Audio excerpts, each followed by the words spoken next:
प्यारे बच्चों, आपका हमारे YouTube चैनल में कैरियर पॉइंट मैथ क्लासेस में स्वागत है। तो देखिए, आज का हमारा टॉपिक है एक्सरसाइज जो है 2.1 यानी चैप्टर 2 में। अब पहला टॉपिक है हमारे पास बहुपद। तो देखिए, बहुपद जो हम छोटी क्लास में पढ़ते चले आ रहे हैं, यानी 6, 7, 8, 9, तो हम छोटी क्लास में ज्यादा न डीपली जाकर के केवल 9th क्लास की बात करते हैं। पहला टॉपिक है हमारा बहुपद। बहुपद, तो देखिए ये तो टॉपिक है बहुपद। अब सबसे पहले हम पता करेंगे कि बहुपद होता क्या है। सबसे पहले ये जानकारी अगर हमें मिल गई कि बहुपद होता क्या है, तो इसके बाद हम इस एक्सरसाइज 2.1 को सॉल्व करेंगे। तो पहले इसकी थोड़ी बैक 9th क्लास में जानकारी ले लें। तो देखिए, बहुपद क्या होता है कि एक ऐसा बीजीय व्यंजक जिसके जिसमें चर पदों की घातांक देखिए लिखे दे रहे हैं। ऐसा बीजीय व्यंजक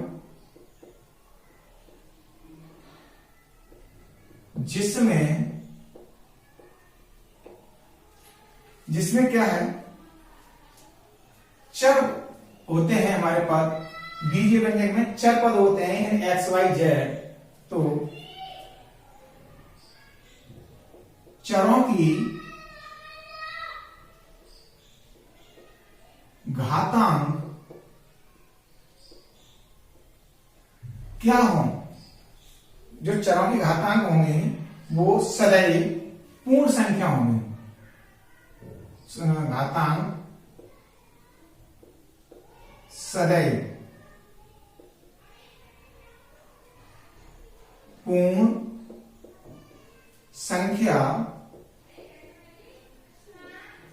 हो। ये इसकी बहुपद की पहचान होती है। ऐसा बीजीय व्यंजक जिसमें चरों की घातांक सदैव पूर्ण संख्या हो। अब पूर्ण संख्या का संबंध क्या होता है, 1, 2, 3, 4, 5, 6 ऐसे करके हम चलते रहते हैं। ना तो इसका रूट की घात हो और ना इसका माइनस की पावर हो। अब देखिए, हम बहुपद जैसे हम बात करते हैं यहां दिखाने के लिए, x² + 2x - 2 और लेते हैं इसमें x³ + y - 6 और ले लें इसमें y² + 3। ये क्या है हमारे पास, सब ये बहुपद है। बीजीय देखो, इसमें घातांक और कितनी है, 2 है, इसमें 3 है, इसमें 2 है, इसमें 1 है। तो जितने भी हमारे पास बहुपद हैं उनमें क्या है, सभी के पास घातांक पूर्ण संख्या के रूप में दे रखे। अगर यही घातांक जैसे √x आ जाता, चर हो गया हमारे पास x, घातांक कितनी है इसका, रूट की घातांक कितनी होती है, 1/2 होती है, +2। अब देखिए यहां पर x तो है, बीजीय व्यंजक है हमारे पास x, लेकिन इसमें घातांक कितनी, 1/2, इसलिए ये क्या होगा, बीजीय बहुपद हमारे पास नहीं होगा। दूसरे के लिए हम देखते हैं, जैसे 1/x² - 2, या तो x - 2 हो जाए, -1 हो जाए, या x² हो जाए। लेकिन अब अगर इसकी बात करते हैं तो यहाँ x² क्या है, अपॉन में आ रही है। अपॉन में आ रही है, अगर इसको ऊपर ले जाएंगे तो घातांक किसकी हो जाएगी, इसमें माइनस की हो जाएगी। इसलिए ये भी नहीं होगा, ये नहीं होगा, ये वाला भी नहीं है। तो हमारे पास बहुपद क्या है, ये 3 हमारे पास बहुपद दे रखे हैं। तो ये तो था बहुपद हमारे पास। अब इसी में आते हैं बहुपद होते कितने प्रकार के हैं। तो देखिए, यहां से अगर हम लेते हैं तो बहुपद हमारे पास 3 प्रकार के होंगे। बहुपद हमारे पास 3 प्रकार के होते हैं। एक होता है रेखिक बहुपद, रेखिक बहुपद। दूसरा होता है दूसरा होगा द्विघात बहुपद, द्विघात बहुपद। अब तीसरा होगा त्रिघात, त्रिघात बहुपद। अब देखिए यहां पर रेखिक बहुपद, द्विघात बहुपद, त्रिघात बहुपद, यानी बहुपद जो है ये 3 पार्ट में बटा हुआ है। अब इसमें रेखिक बहुपद क्या होता है, जिसमें चर की घातांक 1 हो। द्विघात बहुपद क्या होता है, जिसमें चर की घातांक 2 हो। अब त्रिघात में क्या होगा, इसमें चर घातांक जो होगी, चर की घात वो होगी हमारे पास 3। अब ये 3, 2, 1 तो हमने पता कर लिया कि ये है, लेकिन भाई जब समीकरण अगर आपको पास दे रखा है तो उसमें कहां से पता करेंगे, तो देखिए उसके लिए हम बताते हैं सबसे बड़ी घात। जो पद दे रखा है उसमें सबसे बड़ी, जैसे ये दे रखा है x + 2। अब इसमें क्या है, सबसे बड़ी घात यहाँ 1 है। क्यों 1 हम किसी के ऊपर लिखते नहीं है, घात 1 लगाते नहीं है, तो इसलिए ये हमारे पास रेखिक बहुपद है। क्यों, उच्च घात इसमें है हमारे पास 1। अब अगर यहां की बात करें x² + x + 5, अब देखिए सबसे बड़ी घात क्या है, इसके अंदर 2 है, तो ये द्विघाती समीकरण हो जाएगा। अगर इसकी बात करते हैं तो यहां ले लेते हैं x³ + 2x + 10। अब देखिए इसमें यहां स्क्वायर लगा दो, कोई बात नहीं है। अब इसमें उच्च घात क्या है, यानी x पर सबसे बड़ी घात क्या है, हमारे पास 3 है, इसलिए ये होगा हमारे पास त्रिघाती बहुपद। तो ये तो था हमारे पास बहुपद। अब बहुपद की हमारे पास पहचान हो गई। अब क्वेश्चन क्या कहता है, क्वेश्चन कह रहा है कि इसमें शून्यंकों की बात कर रहा है, चर्चा कर रहा है कि शून्यंक क्या है हमारे पास। तो शून्यंक हम देखेंगे तो क्वेश्चन हमारे पास कह रहा है, तो उसके लिए अब देखिए ये तो था हमारा बहुपद की, हमने थोड़ी जानकारी कर ली है, 9th क्लास से रिलेटिव है, जो 9th में हमने पहले पढ़ा है, तो उसको हमने थोड़ा रिवाइज कर लिया। अब यहां बात करते हैं हम शून्यंकों के लिए, यानी जीरो जो होते हैं वो उसकी जानकारी की बात कर रहा है, पूछ रहा है क्वेश्चनों में कि जीरो क्या है। तो देखिए पहला क्वेश्चन है हमारे पास यहां कि किसी बहुपद px के लिए y बराबर px का ग्राफ नीचे आकृति में दिखाया गया है कि प्रत्येक स्थिति में px के शून्यंकों की संख्या ज्ञात कीजिए। तो देखिए इसके लिए भी मैं आपको एक छोटी सी परिभाषा बता दे रहा हूं कि होता क्या है। बहुपद का ग्राफ सबसे पहले यहां शून्यंकों की ज्ञात करने के लिए तो हम लिखे दे रहे हैं हम बहुपद, जो बहुपद होते हैं हमारे पास, बहुपद का ग्राफ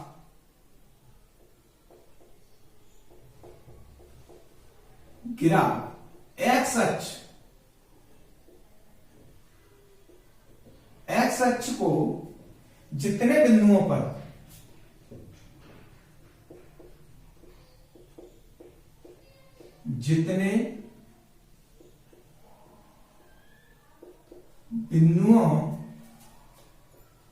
पर काटता है, या अब देखिए यहां काट रहा है, काटना तो हमने दे दिया, यहां तो आपको दिखाई देगा कि स्पष्ट काट रहा है। अब यहां पर एक समस्या और आती है, कहीं स्पर्श ही कर रहा है, तो यहां लिखे दे रहे हैं हम काटता है या स्पर्श करता है। तो यहां हमने लिखा बहुपद का ग्राफ एक्स अक्ष को जितने बिंदुओं पर काटता है उतने ही बिंदु या उतने ही क्या होंगे हमारे पास, उतने ही बहुपद के शून्यंक होंगे, उतने ही बहुपद के शून्यंक होंगे।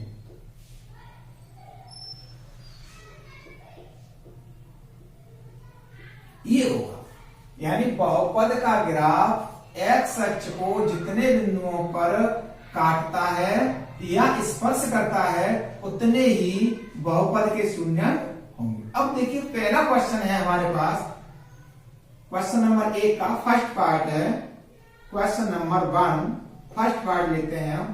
तो हमारे पास ग्राफ बना हुआ है, ये x है, ये x डैश है, ये माइनस वाला होता है, ये y है, इधर y माइनस का होता है। तो अब देखिए यहां पर ये सीधा काट रहा है, x अक्ष को तो नहीं काट रहा। अब यहां देखते हैं कि ये x अक्ष को काट रहा है क्या। जब x अक्ष को नहीं काट रहा, हमने क्या लिखा, बहुपद का ग्राफ x अक्ष को जितने बिंदुओं पर काटता है या स्पर्श करता है। तो अब ये काट रहा है y अक्ष को बच्चों, तो y अक्ष को काट रहा है, तो यहां शून्य की संख्या कितनी हो जाएगी, शून्य बराबर हो जाएंगे इसमें 0। क्यों, x अक्ष को तो इसने कहीं काटा ही नहीं है, जब काटा नहीं है तो इसका शून्य कितना होगा, 0 होगा। अब क्वेश्चन नंबर सेकंड है इसका, पार्ट सेकंड। तो देखिए पार्ट सेकंड में क्या है, x डैश y और y डैश। अब इसमें क्या करता है वो, ये जा रहा है, जो ग्राफ बहुभुज का जा रहा है वो ये जा रहा है। अब देखिए यहाँ x अक्ष को कितने बिंदु पर काट रहा है, एक जगह काट रहा है। यहाँ तो y को काटा, यहाँ x को काट रहा है, x अक्ष को केवल एक ही बिंदु पर काटा है। तो यहाँ शून्यंक कितना होगा, इक्वल टू 1 होगा। इसमें हमारे पास शून्य की संख्या 1 होगी। अब क्वेश्चन नंबर 1 का थर्ड पार्ट जो है, अब देखिए इसे हम हटा देते हैं। ये जब तक आपको पूरी जानकारी ना हो कि तब तक आप लोगों को ये पता नहीं चल पाएगा। अब देखिए क्वेश्चन नंबर 3 में क्या है,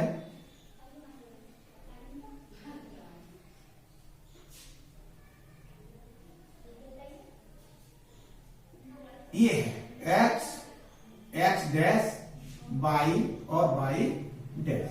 अब यहां पर देखते हैं हम, तो देखिए इसमें एक ये काटा, एक स्थान पर यहां काटा है, एक स्थान पर यहां काटा है। अब काटा x अक्ष को ही है, चाहे तो ऋणात्मक में माइनस वाले पक्ष में काटा हो या प्लस वाले पक्ष में काटा हो, इधर प्लस का होता है, इधर माइनस का होता है। लेकिन हमें तो शून्य पूछे गए हैं, तो 1 2 3 जगह काट रहा है, तो शून्य इसमें कितने हो जाएंगे, शून्य हो जाएंगे हमारे पास 3। अब चौथा वाला है, चौथे वाले में क्या कहता है, x डैश y और y डैश ये काट रहा है। तो देखिए यहां पर 2 स्थान पर काट रहा है, एक स्थान पर यहां काट रहा है, एक स्थान पर यहां काट रहा है। तो इसमें शून्य हो जाएंगे हमारे पास 2,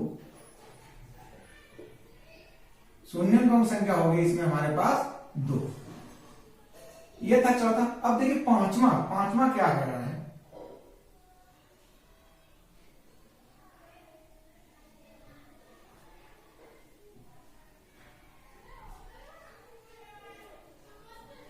पांचवा कहता है हमारे पास x डैश y और y डैश।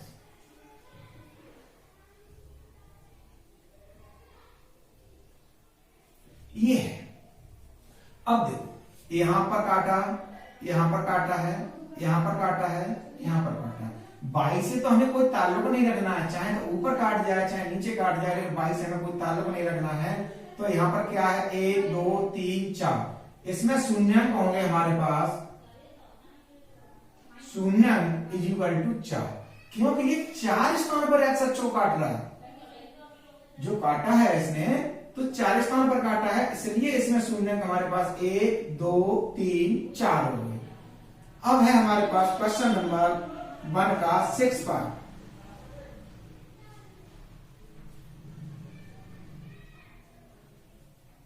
तो इसमें 6 वाले में देखिए क्या है। अभी हमने आपको एक चीज बताई थी, स्पर्श करने वाली, वो इसमें लागू हो रही है। तो देखिए इसमें क्या लागू हो रहा है, यहां से ये चला है,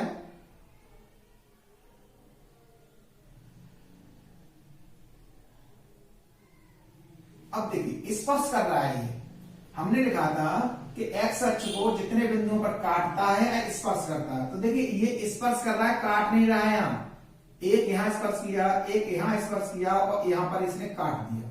तो स्पर्श कर रहा है तो वो भी हमारे पास शून्यंक ही है, काटना जरूरी नहीं है, काट रहा है। स्पर्श कर रहा है तो वहां हमारे पास एक स्थान पर स्पर्श कर रहा है तो एक शून्यंक बनेगा। तो देखिए एक ये, एक ये, एक ये, तो शून्यंक हो गए हमारे पास